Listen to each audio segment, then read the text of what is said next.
D'accord. Ok. Bonjour à tous. Donc moi je suis Cédric Vexlar. Donc je suis l'heureux gagnant de la place qui a été mise en jeu par le Jog pour Devoxx France.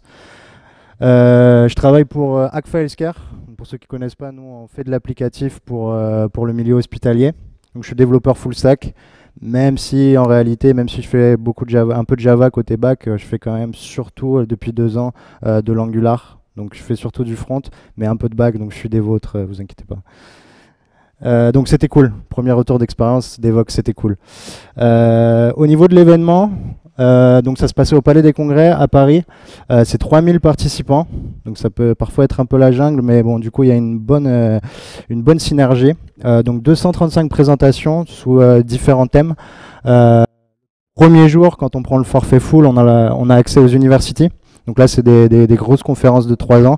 Le format de 3 ans, de 3 heures. 3 ans, c'est très long.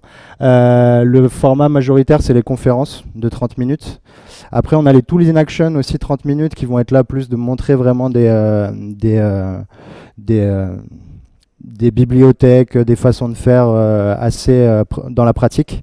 Les Hands-on Lab, c'est aussi 3 heures. Là, il faut vraiment arriver avec son matériel pour faire les TP en même temps. Et enfin, le Quickie de 15 minutes, souvent entre midi et 2.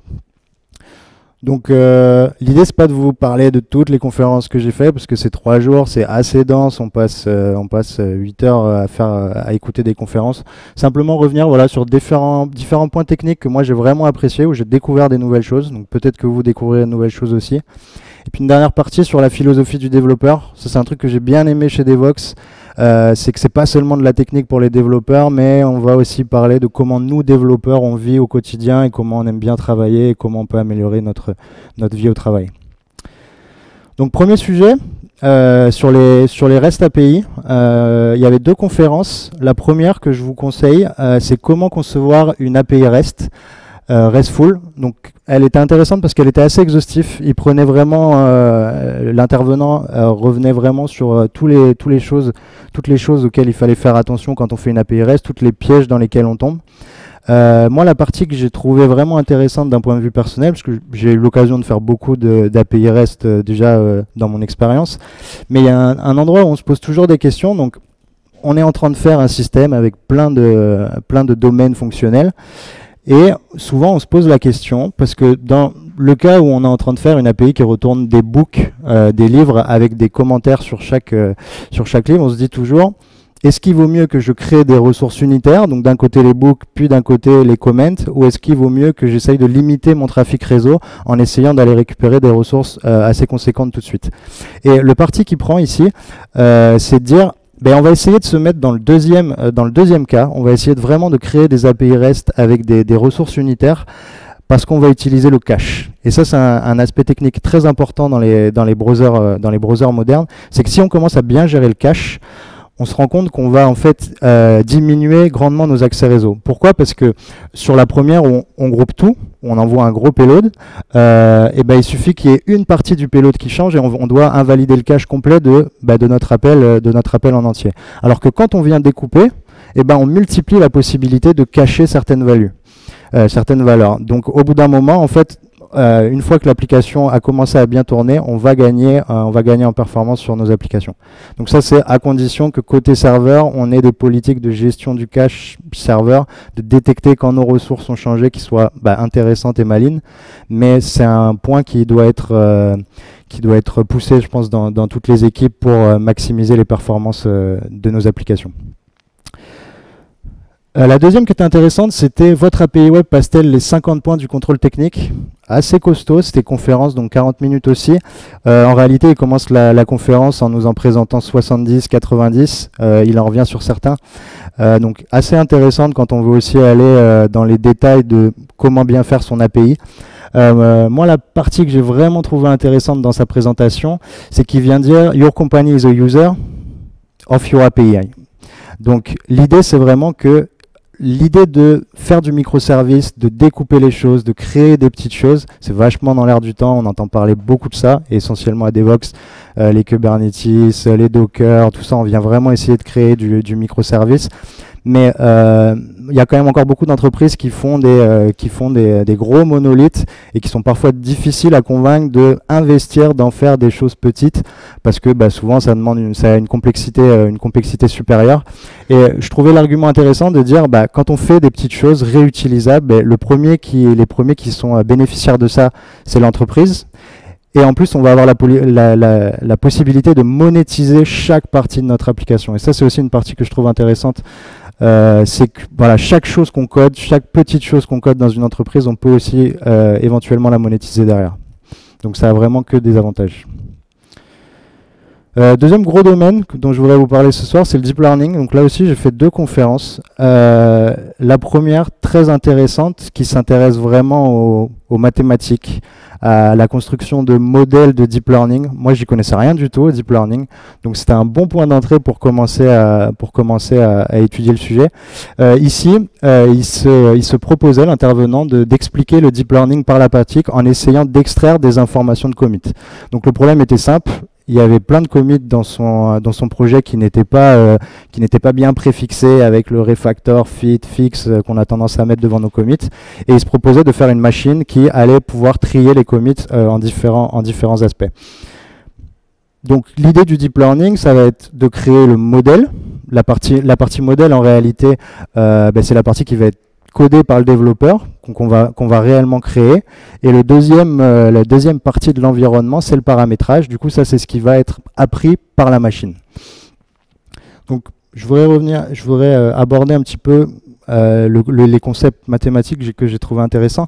Donc, l'idée de son problème, c'était de dire qu'il avait un message de commit et il allait, grâce à un dictionnaire de regex, pouvoir créer ce vecteur, parce qu'en deep learning, au final, il nous apprend que tout est vecteur, tenseur, donc c'est quand même des mathématiques, c'est de l'algèbre linéaire un peu costaud au bout d'un moment. Je vais vulgariser un peu, mais là, ici, on utilise un dictionnaire de regex pour analyser le commit et on vient monter en fait des bits sur est-ce qu'il y a le mot refactor, est-ce qu'il y a le mot rework, est-ce qu'il y a le mot fixe, et ça va lui permettre de créer ce fameux vecteur qui va servir à faire ses calculs à la fin. Donc, au final, faire du deep learning, ça se représente un petit peu comme ça mathématiquement. Donc, on a ici, au départ, le vecteur qui représente la donnée que nous, on a voulu mettre en valeur pour comprendre le problème. Et en fait, on va la multiplier à ce qu'on appelle ici une matrice de poids, qui, une fois passée dans une fonction de linéarisation, va nous permettre de nous donner un résultat entre 0 et 1, entre est-ce que, ici, il voulait tester, est-ce que mon commit est un refactor. Donc on va en avoir une probabilité entre 0 et 1 de oui, c'est un refactor. Là où l'apprentissage commence à naître, c'est qu'on a une classification attendue, on va lui donner à manger un certain nombre de commits dont on sait déjà si ce sont des refactors, et en fait, ça va nous permettre de corriger les poids. Donc en fait, tout le principe d'apprentissage va être de calculer en fait cette matrice de poids.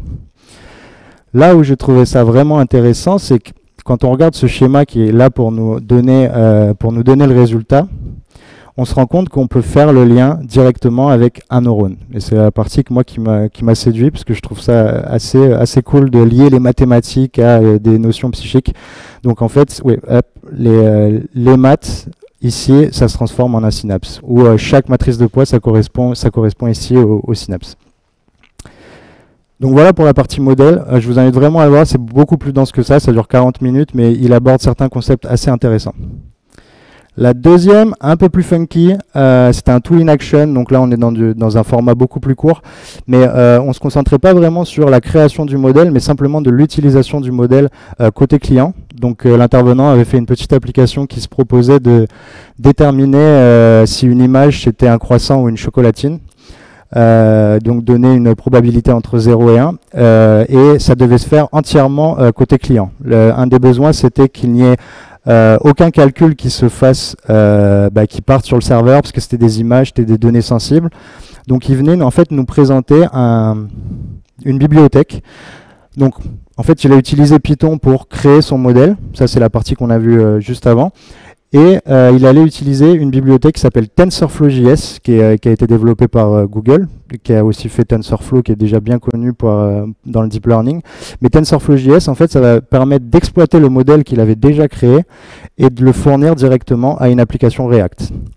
je crois que je donne un petit exemple, par exemple, du coup, de la trivialité à laquelle on va faire ça. C'est que, donc, il a généré son modèle JSON avant, et en fait, il va y avoir une première partie où il va simplement loader son modèle. Donc là, TF, ça correspond à TensorFlow, donc il va utiliser la méthode TensorFlow pour loader le modèle, et derrière, la prédiction, c'est simplement modèle.prédiction. Donc c'est il va y avoir une callback, mais ça va donner le résultat entre 0 et 1. Donc là, en 2 lignes, il a permis d'implémenter toutes ces prédictions côté client sans faire d'appel serveur, ce qui est assez intéressant. Donc moi, j'ai trouvé ça super intéressant, le deep learning. J'en profite pour partager une ressource. Ça, c'est Google, au final, qui essaye toujours de faire ça, de créer un peu le state of the art. Donc ici, il y a pas mal de ressources sur le deep learning et sur voilà, tout ce qui touche à ça, et sur TensorFlow derrière. Si vous êtes intéressé, c'est une très bonne ressource. Après, la réalité augmentée, alors celle-là, elle était vraiment super fun. On avait 2 intervenants qui venaient et qui venaient nous présenter en fait le framework AirCore, qui est sorti en 2018, qui a été créé par Google. Qui va permettre de faciliter l'accès et le développement dans la réalité augmentée. Donc ils ont mis des compatibilités sur Android, iOS et sur Unity, qui est un moteur de jeux vidéo pour ceux qui connaissent pas. L'idée est assez simple, c'est que ce framework qui va nous permettre en fait d'avoir déjà tout plein d'outils déjà paramétrés, qui vont nous permettre de faire de la détection de mouvement, de la détection de plan lumière, localisation du son, localisation de visage, et la détection de plan. Donc on va détecter, c'est les petites zones ici, ça c'est juste un screenshot que j'ai pris sur le site d'AirCore, où ils représentent du coup des plans, et en fait sur ces plans ils vont pouvoir poser ce qu'on appelle des encres, donc là c'est les petits ND. Et là où ça commence à devenir vraiment funky, c'est qu'avec Google Cloud, et via l'API, on va pouvoir assez facilement prendre ces encres et les sauvegarder sur le cloud, ce qui fait qu'en fait, 2 personnes sur 2 téléphones différents peuvent se connecter à la même session et avoir accès à la même visualisation 3D de l'environnement. Donc là, je vous la conseille vraiment, ils font des live démos et c'est assez impressionnant, ils se baladent tous les deux dans le Mont Blanc en même temps avec leur téléphone, c'est assez impressionnant. Alors là, je reviens rapidement sur la philosophie du développeur. J'ai vu 2-3 conférences en lien avec ça. La première, qui a un nom un peu verbieux, dynamique de groupe et structuration du temps. Il y avait agilité dans le mot, j'ai coupé un peu parce que c'était long, mais ça parlait pas vraiment d'agilité, ça parlait surtout de comment nous, les gens dans les équipes de développement, on réagit ensemble, comment on travaille ensemble, quels sont les différents profils de personnes et comment on peut mieux travailler ensemble et mieux vivre ensemble. Donc c'est une université, ça dure 3 heures, mais on les voit pas passer parce qu'ils ont un format assez intéressant où ils font des petites scénettes. Typiquement le matin, on est au délit et il y a quelqu'un qui arrive en retard. Voilà, il y a plusieurs façons de gérer la situation. Il y en a qui envoient des bâches, il y en a qui sont plus cool. Voilà, on se propose un petit peu d'expliquer comme ça, donc super intéressant. Une autre que j'ai trouvé assez cool, qui est Agile is a dirty word. Alors ça parle pas vraiment de tous les processus agiles, mais plutôt de comment dans la culture maintenant, il y a plein d'entreprises qui disent que agile ça marche pas, agile de toute façon c'est que pour les bobos de la tech, et au final en fait elle est intéressante parce qu'en fait ils défoncent vraiment toutes ces idées les unes après les autres et vraiment avec beaucoup d'humour, donc aussi je vous la conseille. Et enfin la dernière, c'est 4 ou 5 personnes de Le Bon Coin qui venaient nous présenter en fait 10 initiatives pour développer le bien-être au travail. Donc vraiment plein de pistes intéressantes de ce qu'ils ont mis en place à droite à gauche pour améliorer la vie de leurs collaborateurs, pour qu'ils se sentent bien, et comment ils ont fait surtout pour se rendre beaucoup plus attractifs pour récupérer les meilleurs éléments. Voilà, merci au Jog de m'avoir offert cette possibilité et merci à vous de m'avoir écouté.